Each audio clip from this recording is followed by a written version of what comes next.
नमस्कार। आज आपण बघणार आहोत रेस्टॉरंट स्टाईल मशरूम घी रोस्ट। चला तर मग रेसिपी सुरू करूया।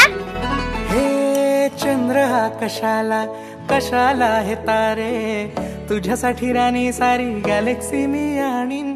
दिलामध्ये स्पार्क झाला पाहुनी तुला ग, तुझ्या साऱ्या स्वप्नांची डेस्टिनी मी होईन। तू स्वप्न पाहना मी पुरी ती करीन, तुझे क्यूट बोलणे मी ऐकत राहीन। काळा टिका लावून राणी दृष्ट काढीन ग तुझी, हे गळ्यामध्ये नवलखा